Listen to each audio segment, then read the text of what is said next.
আশা করি সবাই সকলে ভালো আছেন। আজকে এমসিকিউ লিখিত পরীক্ষা এবং বায়ু পরীক্ষার জন্য যেগুলো কাজে লাগতে পারে সেইগুলো সম্পর্কে একটু প্রাথমিক ধারণা।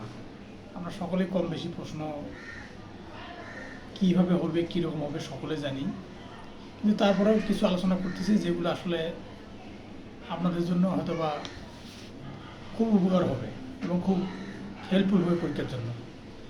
এখানে বলা আছে যে তামাদি আইন প্রযোজ্য হবে কোন ক্ষেত্রে।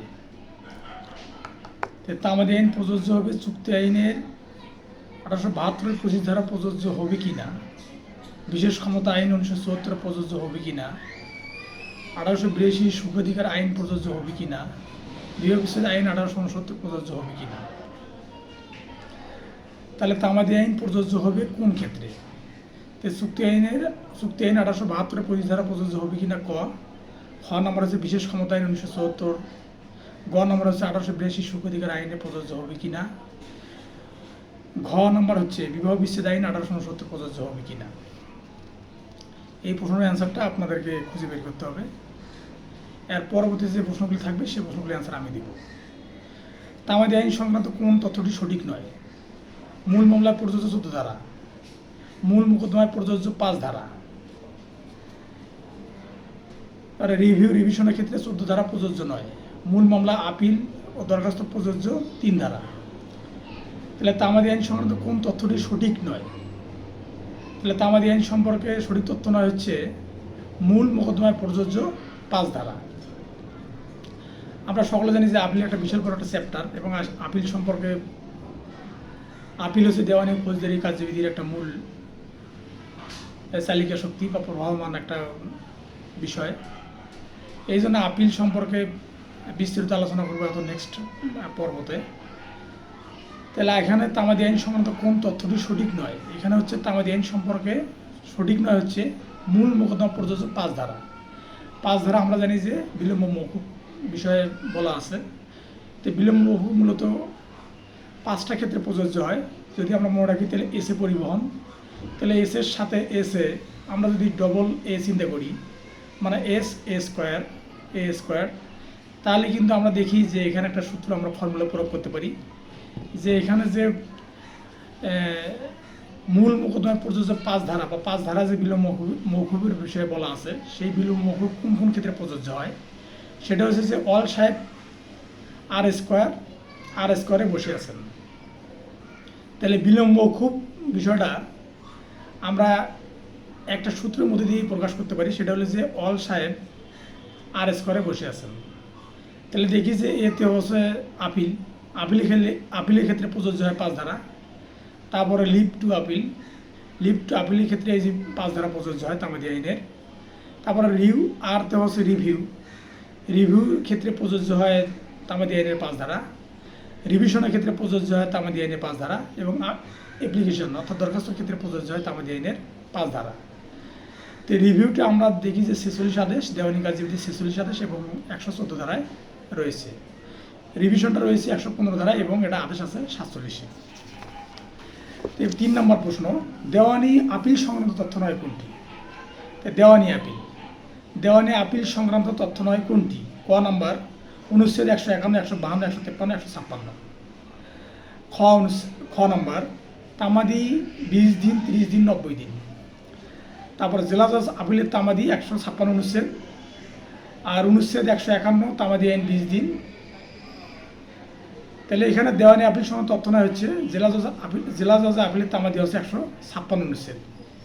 এটা হবে যে এই তথ্যটা সঠিক নয়। 4 নম্বর প্রশ্ন, ফৌজদারি আপিলের সাথে জড়িত নয়। ফৌজদারি আপিলের সাথে জড়িত নয় অনুচ্ছেদ 150, 157, 154, 155। তামাদি মেয়াদ 7 দিন, 6 মাস, 30 দিন, 60 দিন। খালাসের আদেশের বিরুদ্ধে পিপি আপিল করবে 6 মাসে 127 অনুচ্ছেদে। অপর্যাপ্ত দণ্ডের বিরুদ্ধে আপিল অনুচ্ছেদ 155। তাহলে আমরা ফৌজদারি আপিলের সাথে জড়িত নয় হচ্ছে অপর্যাপ্ত দণ্ডের বিরুদ্ধে আপিল অনুচ্ছেদ 155। আমরা জানি যে 155 অনুচ্ছেদে কী বিষয়ে উল্লেখ করা আছে। 155 অনুচ্ছেদে বলা আছে যে 150 157 সেই সমস্ত মোকদ্দমা সম্পর্কে বিধান আছে যেগুলো ব্যতীত অন্যান্য ক্ষেত্রে ফৌজদারি কার্যবিধি 1898 অনুসারে হাইকোর্টে আপিল করা হবে 60 দিনের মধ্যে। তাহলে আমরা এখানে দেখি যে অপরাধ দণ্ডের বিরুদ্ধে আপিল অনুচ্ছেদ 155, কিন্তু আমরা দেখি যে 155 অনুচ্ছেদে আছে যে 155 157 অনুচ্ছেদ যে সমস্ত মোকদ্দমা সম্পর্কে বিধান আছে যেগুলো ব্যতীত অন্যান্য ক্ষেত্রে ফৌজদারি কার্যবিধি 1898 অনুসারে হাইকোর্টে আপিল হয় কয়দিনের মধ্যে? 60 দিনের মধ্যে। এবং এই সময় আর আপিল সম্পর্কে আরেকটা বলে রাখি যে আপিলের অনুচ্ছেদ হচ্ছে 150 থেকে 157। তো 150 থেকে 157 যেহেতু অনুচ্ছেদ, তো 150 থেকে 157 অনুচ্ছেদের মধ্যে কোনটা ফৌজদারি আপিল আর কোনটা দেওয়ানি আপিল এই সম্পর্কে একটু বলতেছি। এই জন্যে এটা আপনাদের মানে একটা গ্লান্স মনে রাখার জন্য বা এটা সাময়িকভাবে মনে রাখার জন্যে যে ফৌজদারি আপিল হচ্ছে অনুচ্ছেদগুলো হচ্ছে 150, 153, 154, 155 এবং 157। আর দেওয়ানি আপিলের যে অনুচ্ছেদগুলো আছে সেগুলো হচ্ছে 151, 152, 153, 156। 153 অনুচ্ছেদটা 153 অনুচ্ছেদটা যদি প্রশ্ন করা হয় যে কোন অনুচ্ছেদটা দেওয়ানি এবং ফৌজদারি আপিলের ক্ষেত্রে প্রযোজ্য, তাহলে আমরা কিন্তু সহজে বলতে পারবো যে 155, 153 অনুচ্ছেদটা দেওয়ানি এবং ফৌজদারি উভয় মামলার ক্ষেত্রেই কিন্তু প্রযোজ্য। তাহলে এখন আমরা বলি যে 5 নম্বর প্রশ্ন হচ্ছে শব্দ দেখার পর তামাদি মেয়াদ ঠিক মনে হচ্ছে না। শব্দ দেখার পর তামাদি মেয়াদ ঠিক মনে হচ্ছে না। ক হচ্ছে অর্থ আদায়, দলিল বাতিল, দেনমোহর। খ হচ্ছে চুক্তি প্রবল, অগ্রক্রয়, চুক্তি প্রত্যাহার। গ হচ্ছে বংশগত পদ, স্থাবর সম্পত্তি দখল পুনরুদ্ধার। ঘ হচ্ছে বন্দী স্থাবর সম্পত্তি সরকারের বিরুদ্ধে 60 বছরের মধ্যে 60 বছর পর মামলা করতে হয়। তাহলে এখানে শব্দ দেখার পর তামাদি মেয়াদ ঠিক মনে হচ্ছে না কোনটা? চুক্তি প্রবল, অগ্রক্রয়, চুক্তি প্রত্যাহার। এখানে চুক্তি প্রত্যাহার 2 বছর কথাটা উল্লেখ আছে যে চুক্তি প্রবল, অগ্রক্রয়, চুক্তি প্রত্যাহার 2 বছর, এটা হবে না, এটা হবে হলে 1 বছর। তাহলে চুক্তি প্রবল, অগ্রক্রয়, চুক্তি প্রত্যাহার 2 বছর, এটা হবে হচ্ছে 1 বছর। এটা আছে 114 অনুচ্ছেদে। তাহলে আমরা ইজিলি বলতে পারবো যে তাহলে শব্দ দেখার পর তামাদির মেয়াদ ঠিক মনে হচ্ছে না, চুক্তি প্রবল, অগ্রক্রয়, চুক্তি প্রত্যাহার 2 বছর, এটা মূলত হবে 1 বছর। এটা আছে 114 অনুচ্ছেদে। সে পাশাপাশি আর একটা বিষয় বলি, সেটা হচ্ছে অর্থ আদায়। অর্থ আদায় কত অনুচ্ছেদে আছে? অর্থ আদায় আছে 57 অনুচ্ছেদে। অর্থ আদায় কত বছরের মধ্যে? 1 বছরের মধ্যে। দলিল বাতিল এটা কত অনুচ্ছেদে আছে? এটা আছে 91 অনুচ্ছেদে। তারপর দেনমোহরণের মামলা যে করতে হবে বা দেনমোহর সংক্রান্ত যে মামলা, এটা কত অনুচ্ছেদে আছে? এটা আছে 103 অনুচ্ছেদে। এটার মেয়াদ হলো 3 বছর। এখানে দেখি চুক্তি প্রবল আছে 113 অনুচ্ছেদে আছে, আর চুক্তি প্রত্যাহার আছে 114 অনুচ্ছেদে। এটা হলো 3 বছর, হবে মূলত 3 বছর। যে চুক্তি প্রত্যাহার যদি করে, এটা চুক্তি প্রত্যাহার 3 বছরের মধ্যে মামলা দায়ের করতে হবে, নাহলে এটা তামাদি মেয়াদ শেষ হয়ে যাবে। এটা আছে হলো 3 বছর, কিন্তু এখানে প্রশ্ন দেওয়া আছে 2 বছর। তাহলে এখানে আমরা প্রশ্ন উত্তর পাচ্ছি যে শব্দ দেখার পর তামাদি মেয়াদ ঠিক মনে হচ্ছে না, চুক্তি প্রত্যাহার 2 বছর। এইটা 6 নম্বর প্রশ্ন হচ্ছে তামাদি মেয়াদ ঠিক নেই। তামাদির মেয়াদ ঠিক নেই হচ্ছে রিভিউ 15 দিন, 20 দিন, 90 দিন। খ নম্বর হচ্ছে একতরফা ডিগ্রি বাতিলের দরখাস্ত 30 দিন, অনুচ্ছেদ 164। তারপর ডিগ্রি জারির তামাদি মেয়াদ 3 বছর, 6 বছর, 12 বছর। বন্ধকি স্থাবর সম্পত্তি সরকারের পক্ষে 60 বছর, অনুচ্ছেদ 147 এবং 148। তারপর বৈধ প্রতিনিধি পক্ষভুক্ত করার আবেদন 30 দিন। তাহলে আমরা দেখছি তামাদি মেয়াদ ঠিক নেই কোনটা? তামাদি মেয়াদ ঠিক, বৈধ প্রতিনিধি পক্ষভুক্ত করার আবেদন 30 দিন। এটা আসলে বৈধ প্রতিনিধি অন্তর্ভুক্ত করার নিয়ম হচ্ছে 90 দিন। এটা কত অনুচ্ছেদ আছে? 176 নম্বর অনুচ্ছেদে এটা উল্লেখ করা আছে। এটা আদেশ কত আদেশ? এটা দেওয়ানি কার্যবিধির 22 আদেশ। তাহলে আপনারা যখনই একটা বিষয় পুঙ্খানুপুঙ্খানু পড়বেন, তখন আপনার কিন্তু ধারণা হয়ে যাবে যে কিভাবে আপনি প্রশ্নের অ্যান্সার দেবেন। এবং প্রশ্নগুলো বার কাউন্সিলের প্রশ্নগুলো এইভাবে হবে যে তামাদির মেয়াদ ঠিক নেই কোনটি। দেখা যাবে যে আপনাকে একটা বিভ্রান্তের মধ্যে ফেলে দিবে এবং সবগুলো কাছাকাছি, কিন্তু আপনাকে বুদ্ধি করে এবং আপনাকে টেকনিকে এটা অবলম্বন করে আপনাকে সেই প্রশ্নের অ্যান্সারটা দিয়ে আসতে হবে। তখন আপনার 50টা বা 60টা এমসিকিউ যখন হবে, 50টা যখন এমসিকিউ যখন রাইট হবে, মানে সব কাটাকুটি দেওয়ার পর, তখন আপনার তখন আপনার নাম বা রেজাল্ট শিটে আপনার রোল নাম্বার চলে আসবে। 7 নম্বর হচ্ছে তামাদির আইন পাওয়া যায়নি যে তথ্যগুলোতে। তামাদি আইন পাওয়া যায়নি কোন তথ্যগুলোতে? 7 মাস, 4 বছর, 5 বছর, 10 বছর, 280 দিন। আলো বাতাস পানি পথ 20 বছর 60 বছর। লিগ্যাল ডিসেবিলিটি দুই ধারায় বর্ণিত সংজ্ঞা 11টি। তাহলে আমরা তামাদি আইনে পাওয়া যায়নি যে তথ্যগুলো, তামাদি আইনে আমরা কোন তথ্যগুলো পাইনি? আমরা মূলত পাইনি যে 7 মাস 4 বছর 5 বছর 10 বছর 280 দিন। এই তথ্যগুলো পেয়েছি, কিন্তু তার মধ্যে আমরা 7 মাস কিন্তু কোনো তথ্য আমরা পাইনি। তাহলে আমরা নির্দ্বিধায় বলতে পারি যে 7 মাস এই তথ্যটা আমরা তামাদি আইনে পাইনি। আর একটু বিশ্লেষণ করি, সেটা হলো যে 280 দিন আমাদের মনে হচ্ছে সাক্ষ্য আইনে 112 ধারাতে, সাক্ষ্য আইনে 112 ধারাতে কী আছে যে বিবাহ চূড়ান্ত প্রমাণ এটা 280 দিনের মধ্যে, 280 দিন পর্যন্ত যদি ডিভোর্স হয়ে যায় তো 280 দিনের মধ্যে পর্যন্ত এটা কি বিবাহ, বা 280 দিন পর্যন্ত কি থাকবে, এটাকে বলবৎ থাকবে। 280 দিন পর যদি কোনো কিছু হয় তাহলে সেটা দেখা যাবে যে সেটা আর গ্রহণযোগ্য হবে না। তাহলে আমরা আলো বাতাস পানি পথ এটা আমরা জানি যে 20 বছর 60 বছর।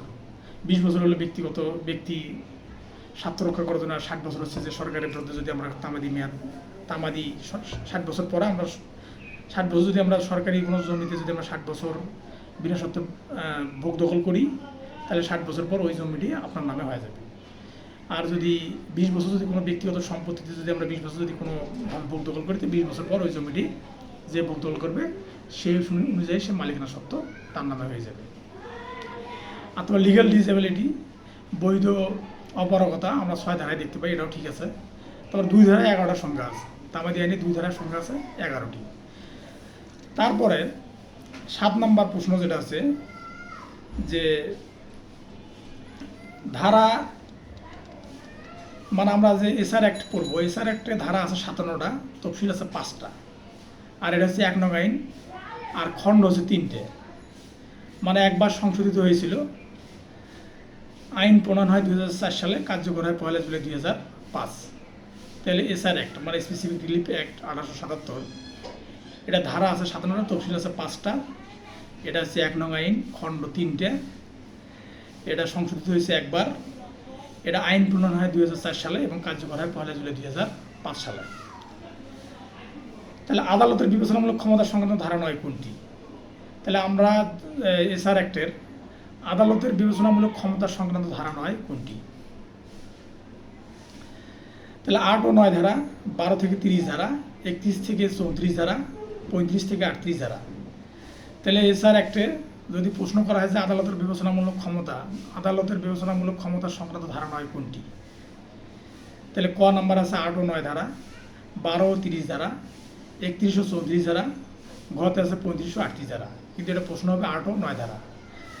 স্পেসিফিক রিলিফ অ্যাক্ট 8 ও 9 ধারায় হচ্ছে আদালতের ম্যান্ডেটরি বা বাধ্যতামূলক বিষয়, আর হলো বাকি সব ধারাগুলো আদালতের বিবেচনামূলক ক্ষমতার মধ্যে রয়েছে। প্রশ্ন নম্বর হচ্ছে 8, স্পেসিফিক রিলিফ অ্যাক্টের প্রতিকার আইন সংক্রান্ত তামাদি আইন নয়। স্পেসিফিক রিলিফ অ্যাক্ট 1877-এর মানে সুনির্দিষ্ট প্রতিকার আইনের 1877-এর প্রতিকার আইন সংক্রান্ত তামাদি আইন নয়। তার মানে সুনির্দিষ্ট প্রতিকার আইন 1877-এর প্রতিকার আইন সংক্রান্ত তামাদি আইন নয়।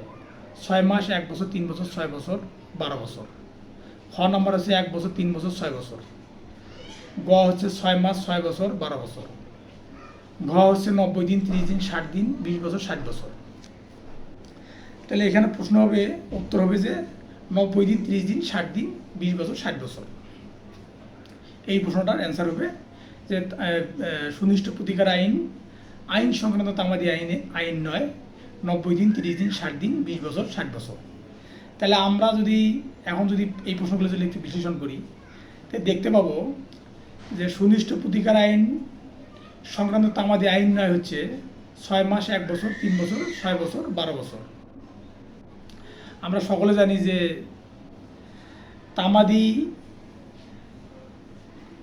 তামাদি আইনের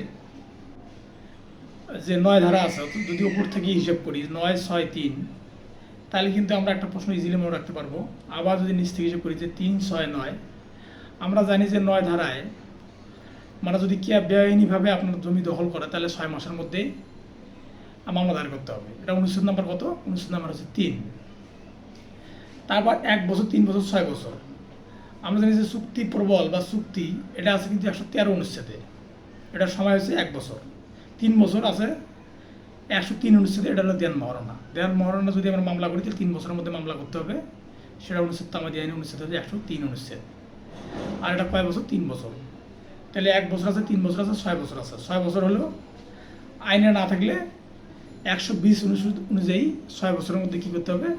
মামলা করতে হবে, নাহলে এটা কী হবে? তামাদি হয়ে যাবে। তাহলে আমরা তাহলে 6 মাস, 6 বছর, 12 বছর, তো 6 মাসটা পাইলাম হচ্ছে 3 অনুচ্ছেদে, 6 বছরটা পাইলাম হলো 120 অনুচ্ছেদে, 12 বছরটা পাইলাম হলো সত্ত্বসহ দখল, এটা হচ্ছে 120 অনুচ্ছেদ। সত্ত্বসহ দখল হচ্ছে 120 অনুচ্ছেদ। এটা সত্ত্বসহ দখল পুনরুদ্ধারের মামলা করতে হবে 120 অনুচ্ছেদে। যদি আমরা মামলা না করি তাহলে এটা 12 বছরের মধ্যে মামলা না করলে তাহলে এটা কি? তামাদি হয়ে যাবে। আবার 9 নম্বর প্রশ্ন। 9 নম্বর প্রশ্ন, সুনির্দিষ্ট প্রতিকার আইনের সঙ্গে জড়িত তামাদি আইনের অনুচ্ছেদ কোনগুলো? 3, 49, 91। খ নম্বর হচ্ছে 95, 96, 113। গ হচ্ছে 114, 142। ঘ হচ্ছে 156, 173, 169। তাহলে আমরা এখানে বুঝতে পারবো যে সুনির্দিষ্ট প্রতিকার আইনের সঙ্গে জড়িত তামাদি আইনের অনুচ্ছেদ কোনগুলো। তাহলে 3 অনুচ্ছেদ আছে 49, মানে অন্যায়ভাবে সম্পত্তি গ্রহণ যেটা আছে সেটা হলো 49, মানে অন্যায়ভাবে সম্পত্তি গ্রহণ করলে এটা 49 অনুচ্ছেদে কী করতে হবে? মামলা করতে হবে। আবার 3 অনুচ্ছেদ দখল উদ্ধারের জন্য একটা মামলা করতে হবে, এই অনুচ্ছেদটাও আছে। 91 অনুচ্ছেদ আছে দলিল রদ ও দলিল বাতিলের জন্য যে অনুচ্ছেদ, সেটা তামাদি আইনের 91 অনুচ্ছেদ, এটাও আছে। তারপরে আছে 95 হলো প্রতারণামূলক ডিগ্রি, প্রতারণামূলকভাবে ডিগ্রি নিলে সেটার হলো অনুচ্ছেদ আছে 95-এ, এটাও 3 বছর। তারপরে চুক্তি প্রবলের মামলার তামাদি হচ্ছে 113 অনুচ্ছেদ। তারপরে 114 আছে চুক্তি বাতিলের। যদি চুক্তি বাতিল হয়ে যায় তাহলে সেটা 114 ধারা অনুচ্ছেদ অনুযায়ী কী করতে হবে? মামলা করতে হবে। তারপরে 142 আছে স্থাবর সম্পত্তি দখল উদ্ধারের মামলা। যদি আমরা স্থাবর সম্পত্তি দখল উদ্ধার করতে চাই তাহলে 142 অনুচ্ছেদ অনুযায়ী মামলা করতে হবে। তাহলে আমাদের নাই হলে 156, 173, 169, একতরফা শুনে নিই। তাহলে 156-তে কী আছে? হাইকোর্টে আপিল করতে হবে 90 দিনে। 173-এ কী আছে? যে স্বল্প ইখতিয়ার সম্পূর্ণ যে কোর্টগুলো ব্যাপার আছে, সেই স্বল্প ইখতিয়ার সম্পূর্ণ কোর্টগুলো মামলা করতে হবে, আপিল করতে হবে 90 দিনের মধ্যে। তাহলে আমরা দেখি যে 156, এটা হচ্ছে যে সুনির্দিষ্ট প্রতিকারের সঙ্গে জড়িত তামাদি আইনের অনুচ্ছেদ কোনগুলো? তাহলে 156, 173, 169 এইগুলো অনুচ্ছেদগুলো আমরা মানে সুনির্দিষ্ট প্রতিকার আইনের অনুচ্ছেদের সাথে আমরা মিল পাই না। কারণ হলে এগুলো হচ্ছে ফৌজদারি কার্যবিধির অনুচ্ছেদ। 156, 173, 169 এগুলো হচ্ছে ফৌজদারি কার্যবিধির অনুচ্ছেদ, যার জন্যে এগুলোর সাথে বা ফৌজদারি বা দেওয়ানি কার্যবিধির সঙ্গে সম্পৃক্ত। এই জন্যে আমরা এখানে সুনির্দিষ্ট প্রতিকার আইনের যে অনুচ্ছেদ সেগুলোর সাথে এটার কোনো মিল নেই। তাহলে সুনির্দিষ্ট প্রতিকার আইনের প্রশ্নটা আবার বলছি, সুনির্দিষ্ট প্রতিকার আইনের সঙ্গে জড়িত তামাদি আইনের অনুচ্ছেদ কোনগুলো? তাহলে আমরা 3 অনুচ্ছেদ 3, 49, 91 এটা ঠিক আছে, 95, 96 এটাও ঠিক আছে, 113 ঠিক আছে, 114, 142 এটাও ঠিক আছে, কিন্তু 156, 173, 169 এইগুলো ফৌজদারি কার্যবিধির অনুচ্ছেদ। প্রশ্ন নম্বর 10, ধারার ক্ষেত্র ঠিক নয় কোনটি? তাহলে ধারা 5, এটা সত্য আছে 5টা। কি সত্য? 5 সত্য কি? দখল উদ্ধার, দখল আদেশ, নিষেধ, রিসিভার। খ নাম্বার আছে ধারার 12টি 4টি ক্ষেত্র। গ আছে ধারা 56 ক্ষেত্র 5টি। ধারা ঘ 31টি, ধারা 31 ক্ষেত্র আছে 3টি। তাহলে আমাদের এখানে কিন্তু ক, খ, ঘ 3টে ঠিক আছে, কিন্তু গ নাম্বারটা ঠিক নেই। কারণ 56তে কী আছে? নিষেধাজ্ঞা। নিষেধাজ্ঞা কয়টা ক্ষেত্রে হয়? 11টা ক্ষেত্রে। তাহলে এখানে দেওয়া আছে কয়টা? দেওয়া আছে 5টি। তা ধারার ক্ষেত্র ঠিক নয় কোনটি? তাহলে ধারার ক্ষেত্র ঠিক নয় 56তে দেওয়া আছে 11টা, কিন্তু এখানে দেওয়া আছে 5টা। ধারার ক্ষেত্র 56, ধারা 56 ক্ষেত্র 5টি, এটা ভুল আছে, এটা হবে 11টি। 11 নম্বর প্রশ্ন, চুক্তি রদের সাথে জড়িত নয়। তামাদি 1 বছর, চুক্তি প্রবল 113 অনুচ্ছেদ। তারপর অনুচ্ছেদ 113, 114 চুক্তি প্রত্যাহার, 114 অনুচ্ছেদ। চুক্তি রদের সাথে জড়িত নয় ক্ষেত্র 3টি, প্রতিকার আপিল। তাহলে এখানে দেওয়া আছে অনুচ্ছেদ 113, তে চুক্তি রদের সাথে জড়িত নয়, তো চুক্তি রদের সাথে জড়িত নয় কত অনুচ্ছেদ? 113 অনুচ্ছেদ। এটা হবে চুক্তি প্রত্যাহার। চুক্তি প্রত্যাহার অনুচ্ছেদ কত? 114 অনুচ্ছেদ। 12 নম্বর অ্যান্সার। 12 নম্বর প্রশ্ন হচ্ছে যে সুনিষ্ঠ প্রতিকার আইনের সঙ্গে সম্পৃক্ত নয়। সুনিষ্ঠ প্রতিকার আইনের সঙ্গে সম্পৃক্ত নয় কোনটা? তামাদির মেয়াদ 6 মাস, 9 ধারা 3 অনুচ্ছেদ। অনুচ্ছেদ 3 প্রতিকার আপিল এবং রিভিশন হবে। কোর্ট ফি মূল্যনিপাতিক অর্ধেক, বেদখল হওয়া। কোর্ট ফি মূল্যনিপাতিক অর্ধেক। তা এটা হচ্ছে যে আবার বলি যে সুনিষ্ঠ প্রতিকার আইনের সঙ্গে সম্পৃক্ত নয়। তামাদি মেয়াদ 6 মাস, 9 ধারা অনুচ্ছেদ 3, এটা ঠিক আছে। খ নম্বর অনুচ্ছেদ 3, এটাও ঠিক আছে। গ নম্বর প্রতিকার আপিল, তাহলে এটা প্রতিকার কী হবে? প্রতিকার হবে রিভিশন। প্রতিকার কী হবে? গ নম্বর অনুচ্ছেদ গ নম্বর প্রতিকার আপিল, এটা ভুল আছে, এটার অ্যান্সার হবে রিভিশন। তাহলে এটা প্রতিকার আপিল, এটা ভুল। তার মানে সুনিষ্ঠ প্রতিকার আইনের সঙ্গে সম্পৃক্ত নয় হচ্ছে প্রতিকার আপিল। প্রতিকার কিন্তু আপিল হবে না, প্রতিকার হবে রিভিশন।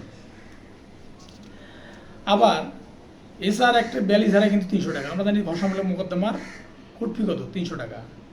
আর যদি আপনার সম্পত্তি বেদখল হয়ে যায় তাহলে আপনার কোর্ট ফি হবে অ্যাড ভ্যালিরাম কোর্ট ফির অর্ধেক। তাহলে আপনার সম্পত্তি বেদখল হয়ে গেলে তাহলে আপনার কোর্ট ফি হবে কত? অর্ধেক। আর একটা বিষয় বলেছে সত্ত্বের দাবি করলে অ্যাড ভ্যালিরাম কোর্ট ফি অনুযায়ী হবে। যদি আপনি সত্ত্বের দাবি করেন 8 ধারা অনুযায়ী সত্ত্বের দাবি করলে তো অ্যাড ভ্যালিরাম কোর্ট ফি অনুযায়ী আপনার কোর্ট ফি জমা দিতে হবে। পাশাপাশি এটাতে স্থাবর সম্পত্তি হলে 2%, যদি স্থাবর সম্পত্তি হলে 2% এবং প্লাস 15% ভ্যাট। আবার যদি অস্থাবর সম্পত্তি হয় তাহলে 2.5%, ভ্যাট হলো 15%। একটা সুন্দর প্রশ্ন যদি এইভাবে প্রশ্ন আসে যে এসআর অ্যাক্টের 9 ধারায় কোর্ট ফি অ্যাড ভ্যালিরাম অর্ধেক কেন? এরকম যদি একটা প্রশ্ন আসে তাহলে আপনার কীভাবে উত্তর দিতে হবে যে এসআর অ্যাক্টের 9 ধারায় কোর্ট ফি অ্যাড ভ্যালিরাম অর্ধেক কেন? এটা একটা প্রশ্ন থাকলে আপনারা এই প্রশ্নের অ্যান্সারটা খুঁজে বের করবেন এবং এইভাবে কীভাবে অ্যান্সার করতে হয় সেটা আপনারা জানবেন। যদি আপনারা স্টাডি করেন তাহলে আপনাদের এই ধারাগুলোর সম্পর্কে একটা ধারণা হবে। পাশাপাশি প্রশ্নগুলো কীরকম হতে পারে সে সম্পর্কে ধারণা হবে। একটা বিষয় মনে রাখি যে বার কাউন্সিল যেহেতু অনেক ক্যান্ডিডেট, যার জন্যে বার কাউন্সিল অনেক চালাক হয়ে গেছে এবং বার কাউন্সিল এমন প্রশ্ন করবে যে সবগুলো প্রশ্ন কাছাকাছি মনে হবে, কিন্তু এর মধ্যে যে কোনো একটা প্রশ্ন আপনাকে অ্যান্সার দিয়ে আসতে হবে, সেটা যাতে সঠিক হয়। আমি আবার বলি যে সত্ত্বের দাবি করলে অ্যাড ভ্যালিরাম কোর্ট ফি অনুযায়ী হবে। যদি সত্ত্বের দাবি করেন 8 ধারা অনুযায়ী, সুনিষ্ঠ প্রতিকার আইনের 8 ধারা অনুযায়ী সত্ত্বের দাবি করেন তাহলে আপনার court fee ad valorem court fee অনুযায়ী দিতে হবে। আর যদি এই সত্যটার যদি আবার স্থায়ী হয় মানে স্থাবর সম্পত্তি হয় তাহলে 2% পাশাপাশি 15% ভ্যাট। আবার যদি অস্থাবর সম্পত্তি হয় তাহলে এটা 2.5% পাশাপাশি ভ্যাট সংযুক্ত হবে। তাহলে আমাদের প্রশ্ন হচ্ছে যে সুনিষ্ঠ প্রতিকার আইনের সঙ্গে সম্পৃক্ত নয় হলো প্রতিকার আপিল, মানে এটা প্রতিকার কিন্তু আপিল না, এটা প্রতিকার হবে রিভিশন। তাহলে আমাদের অ্যান্সার পাইলাম যে সুনিষ্ঠ প্রতিকার আইনের সঙ্গে সম্পৃক্ত নয় আপিল, এটা হলো ভুল অ্যান্সার। এবার 14 নম্বর প্রশ্ন, সুনিষ্ঠ প্রতিকার আইনে নেই যে তথ্যগুলো, সুনিষ্ঠ প্রতিকার আইনে কোন তথ্যগুলো নেই? নিষেধাজ্ঞা 3 প্রকার, 24 ধারার ক্ষেত্র 4টি। খ নম্বর হচ্ছে বাতিল 2 ধারা আদেশমূলক প্রতিকার 4টি। গ নম্বর হচ্ছে ক্ষেত্র 10টি, দিন 180 দিন, 360 দিন, 280 দিন, 60 বছর। ক্ষতিপূরণ মঞ্জুর করা ধারা, ক্ষতিপূরণ মঞ্জুর করা যায় ধারা 3, ক্ষেত্র 3টি। তাহলে আপনাকে তাহলে এখন সুনিষ্ঠ প্রতিকার আইনে নেই যে তথ্যগুলো, তাহলে নিষেধাজ্ঞা 3 প্রকার, 24 ধারার ক্ষেত্র হলো 4টি, দুটোই ঠিক আছে। তারপর বাতিল 2 ধারা, সুনিষ্ঠ প্রতিকার আইনে বাতিল হলো 2 ধারা, এটাও ঠিক আছে। আদেশমূলক প্রতিকার হলো 4টি, এটাও ঠিক আছে। ক্ষেত্র 10টি, দিন 180 দিন, তাহলে ক্ষেত্র 10টি এটা ঠিক নেই। ক্ষেত্র 10টি ক্ষেত্র নামে কোনো শব্দ নাই। ক্ষেত্র আছে কটা? 11টা ক্ষেত্র আছে। দিন 180 দিন, 360 দিন, 280 দিন, 60 বছর, এগুলো ঠিক নাই। কারণ এগুলো তো সুনিষ্ঠ প্রতিকার আইনের বিষয় না। এগুলো 180 দিন হলো ম্যাজিস্ট্রেট কোর্টের একটা মামলা চূড়ান্ত শুনানির দিন থেকে 180 দিনের মধ্যে মামলা শেষ করতে হবে। তারপর ধারা যদি 360 দিন, তারপরে সাক্ষ্য আইনের 280 দিন, 112 ধারা যেটা আছে বিবাহ বলবৎকরণ। তারপর 60 বছর আছে তামাদি আইনের সরকারি সম্পত্তির তামাদি 60 বছর। তাহলে এই জায়গাটা ঠিক নেই, ক্ষেত্র ঠিক নেই হলো ঘ নাম্বারটা। ঘ নাম্বারের ক্ষেত্রে দেখেন আবার ক্ষতিপূরণ মঞ্জুর করা ধারা 3টি, এটা কিন্তু ঠিক আছে, কারণ ক্ষতিপূরণ মঞ্জুর করা ধারা 3টি। কোন 3টে ধারা? সেটা হচ্ছে যে 19 ধারা আছে ক্ষতিপূরণ, কতিপয় ক্ষেত্রে ক্ষতিপূরণ, এটা কিন্তু ঠিক আছে 19 ধারা। আদি ধারা কি আছে? চুক্তি ভঙ্গের পর ক্ষতিপূরণ। তাহলে 38 ধারা আমরা কিন্তু দেখি সুনির্দিষ্ট প্রতিকারের 38 ধারা কি আছে? চুক্তি ভঙ্গের পর ক্ষতিপূরণ দাবি করতে পারে, এটাও ঠিক আছে। 41 ধারা দলিল নাকচের ক্ষতিপূরণ। একটা দলিল যখন নাকচ হয় তখন সে যার বিরুদ্ধে যায়, অর্থাৎ যে দলিলটা যে নাকচ করা হয়, যে লোক দলিলটা করছে ওই দলিলটা কিছু ক্ষতিপূরণ পাওয়ার প্রত্যাশা করে, তো এটাও ঠিক আছে। তাহলে আমাদের সুনির্দিষ্ট প্রতিকারে নেই যে তথ্যগুলো, সেটা হচ্ছে যে ক্ষেত্র 10টি, দিন 180 দিন, 360 দিন, 280 দিন এবং 60 বছর। এবার আমরা চলে আসি ধারা এর প্রশ্ন 15তে বলা আছে দেওয়ানি কাজবিধি সংক্রান্ত খরচ নয়। তাহলে দেওয়ানি কাজবিধি সংক্রান্ত খরচ নয় 6%, তারপরে 2000 টাকা, 3000 টাকা, তারপরে 3000 টাকা, 10,000 টাকা, তারপরে 28,000 টাকা, 30,000 টাকা। তাহলে আমরা দেওয়ানি কাজবিধি সংক্রান্ত খরচ নয় হলো প্রশ্ন হবে ঘ নাম্বারটা। 28,000 টাকা এবং 30,000 টাকা কোনো দেওয়ানি কাজবিধি কোনো খরচ নাই। দেওয়ানি কাজবিধি খরচ কত পার্সেন্ট, কত টাকা পর্যন্ত আছে? আমরা জানি যে 6% আছে, পাশাপাশি 20,000 টাকা আছে 35-এর ক ক্ষতিপূরণ। যদি বিবাদী যদি হাজিরা না দেয় বা যদি হাজির হতে না পারে, তাহলে দেওয়ানি আদালত কী করতে পারবে? 35-এর ক অনুযায়ী, 35-এর এ ধারা অনুযায়ী 20,000 টাকা জরিমানা করতে পারবে। আরেকটা বিষয় আপনাদের সবসময় বলে রাখি, সেটা হচ্ছে যে ক খ বলে কোনো শব্দ নেই। বিয়ের একটা আপনি সবসময় এ বি সি এগুলো থাকে। যদি ভুলবশত আমি যদি ক খ বলি, তাহলে আপনাদের মনে রাখতে হবে যে ক খ বলে কোনো শব্দ নেই, এটা হলো এ বি সি ডির মধ্যে পড়বে। বিয়ের একটা কিন্তু স্পষ্ট করে বলা আছে এ বি সি ডি। হ্যাঁ, এটা বলা আছে দেওয়ানি কাজবিধি জেলে 35-এর এ, এটা কিন্তু 35-এর ক এ অ এগুলো হবে না, এটা হবে 35-এর এ। তাহলে আপনি 35-এর এ অনুযায়ী ক্ষতিপূরণ কয় টাকা? 20,000 টাকা। আর 35-এর খ অনুযায়ী ক্ষতিপূরণ কয় টাকা? 35-এর খ অনুযায়ী হলে 3,000 টাকা। তাহলে 35-এর ক মানে 35-এর এ, 35-এর বি। আপনারা সবসময় মনে রাখতে হবে যে ক খ বলে কোনো শব্দ নেই, বিয়ের একটা ক খ বলে কোনো শব্দ নেই, সবসময় এ বি এগুলো উল্লেখ করতে হবে। তাহলে দেওয়ানি কাজবিধি সংক্রান্ত খরচ নয় 6% প্লাস 20,000 টাকা। খ নাম্বার 2,000 টাকা, 3,000 টাকা, তারপর গ নাম্বার 3,000 টাকা, 10,000 টাকা, ঘ নাম্বার 28,000 টাকা, 30,000 টাকা। তো দেওয়ানি কাজবিধি সংক্রান্ত খরচ নয় হচ্ছে 28,000 টাকা এবং 30,000 টাকা। 28,000 টাকা, 30,000 টাকার কোনো অঙ্ক দেওয়ানি কাজবিধিতে দেওয়া নেই। আপনাদের সুবিধার্থে এবং আমাদের মনে রাখার জন্য আরেকটা বিষয় বলি, সেটা হচ্ছে যে 35-এর ক, 35-এর এতে বলা আছে মিথ্যা দাবি, ব্যক্তিগত অভিযোগ, আপিল ব্যতীত ডিগ্রিজারি মামলা সহ যে কোনো পর্যায়ে সর্বোচ্চ 20,000 টাকা ক্ষতিপূরণ হতে পারে।